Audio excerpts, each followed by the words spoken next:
ஜோசியம்னு சொன்னாரு.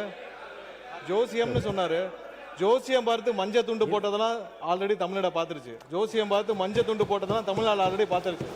அதனால எதை செய்தாலும் வெளிப்படையாக எந்த ஒளிவனைகளும் செய்ய தெரியும். எதை எப்போ எடுக்கணும் என்னன்னு தெரியும். எல்லா துறைகளிலும் எப்பெல்லாம் சட்டப்பூர்வமான நடவடிக்கை எடுக்கப்பட்டு வருது எல்லா துறையிலும் எடுத்துட்டு வருது.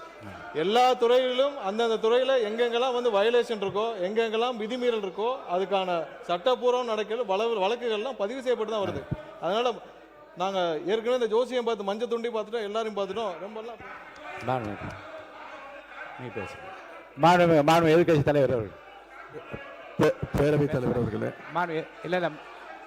மாண்பு எதிர்கட்சி தலைவர் பேசும்போது நீங்க அவள் கட்சியை சார்ந்த ஒரு உட்காருங்க. அவங்க பேசுறாங்கல்ல எதிர்கட்சி தலைவர். பேரவைத் தலைவர்களே, இதைத்தான் நான் குறிப்பிட்டேன். நாங்கள் ஒரு கேள்வி கேட்டால் நாங்களே ஆச்சரியப்படுறவர்களுக்கு, நாங்களே அதிசயப்படுற அளவுக்கு நீங்கள் ஒரு பதில் சொல்கிறீங்கிறது இதைத்தான் நான் சொன்னேன்.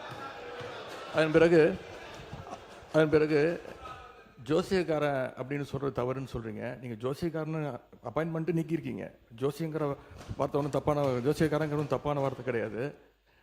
லைவ் திமுக ஆட்சியில் தான் முறையாக நாங்கள் தேர்தல் அறிக்கையில் சொன்னோம். கேள்வி நேரத்தை முதலையாக லைவாக ஒளிபரப்பு செய்தது நாங்கள். இப்போ இந்த கேள்வி நேரத்தையே எடுக்க முடியாத நிலைமையில தான் இன்றைக்கி இந்த அரசு நடந்துகிட்டு இருக்கு. இன்னொன்று, நீங்கள் லைவ் உட்காருங்க.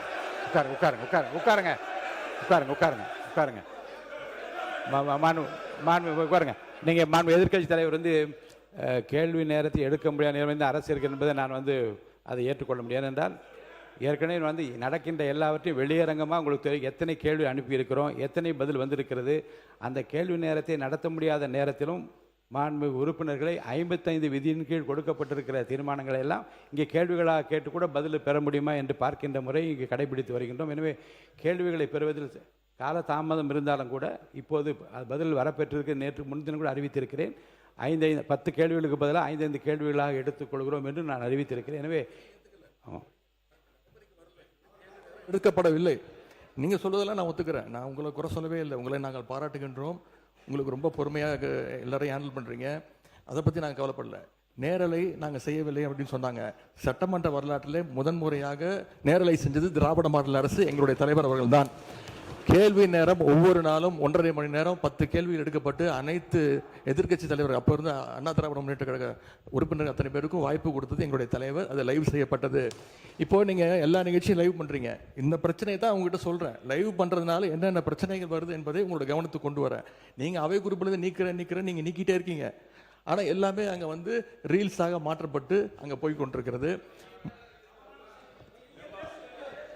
ஏற்கனவே மாண்பு எதிர்கட்சி தலைவர்கள் இது குறித்து வெளியிலே இருக்கக்கூடிய நீங்கள் என்ன உங்கள் தலைவை கட்டுப்படுறீங்களா? நீங்கள் பிடிக்கிறீங்க? நீங்கள் எதுக்கு பேசுறீங்க? நீங்கள் ஏன் பேசுறீங்க? நீங்கள்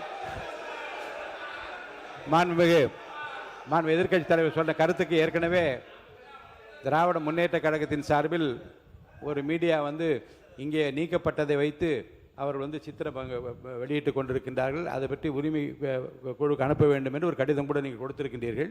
அப்படி நீக்கப்பட்ட பிரச்சனை குறித்து எந்தெந்த மீடியாவில் வந்திருக்கிறதோ நீங்கள் கவனத்துக்கு கொண்டு வாருங்கள். அவர் மீது உரிமை குழு நிச்சயமாக அனுப்பி நடக்க வேண்டும் இந்த அவையின் சார்பாக நான் தெரிவித்துக் கொள்கிறேன். அதன் பிறகு இந்த முதலமைச்சர் சொன்னது அந்த 3 ஃபைல்கள் இருக்கு. நான் எதுவும் சேலஞ்ச் எல்லாம் பண்ணல. நான் ஓப்பன் சேலஞ்சே பண்றேன். முதலமைச்சர் அவர்கள் தொடர்ந்து பார்க்கட்டும். யார் மீது நடவடிக்கை எடுக்க உண்மையாக குற்றச்சாட்டு ஆதாரத்தோடு இருந்தால் அவர் நடவடிக்கை எடுக்கட்டும். எனவே சினிமாவில் பஞ்ச் டைலாக் பேசுறதெல்லாம் இந்த சட்டமன்றத்தில் பேசல. நீங்க அப்படி பஞ்ச் டைலாக் இல்ல நீங்க இதுங்க நான் என்ன சொல்றேன், இதை நீங்க பேரவைத் தலைவர் இல்ல மாண்பு பாருங்க கருத்து இல்ல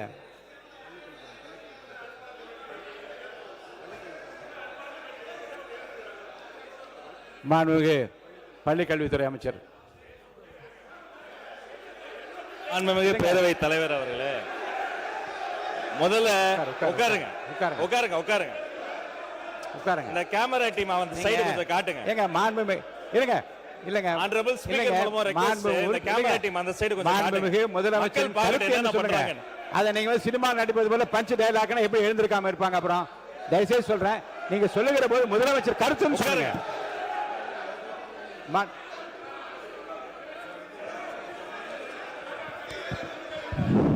உட்காருங்க. நீங்க இருக்க, நீங்க எங்க வரீங்க? நீங்க போங்க உள்ள இடத்துக்கு. நீங்க போங்க பதுரை, நீங்க போங்க முதல்ல. மாண்புமிகு உறுப்பினர் கொஞ்சம் அமருங்க, எல்லாம் அமருங்க, எல்லாம் அமருங்க, இருங்க, நீங்க அமருங்க, இருங்க, அமருங்க, எல்லாம் அமருங்க, அமருங்க, அமருங்க, அமருங்க, அமருங்க, அமருங்க, அமருங்க, அமருங்க, அமருங்க, மாண்புமிகு உறுப்பினர் கொஞ்சம் அமைதியா இருங்க.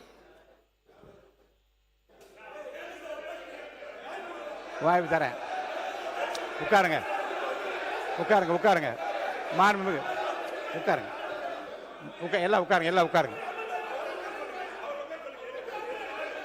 நான் உடனே தான் பேச அனுமதிக்க போறேன். உட்காருங்க, உட்காருங்கன்னு சொல்றேன். உட்காருங்க, உட்காருங்க, உட்காருங்க, உட்காருங்க.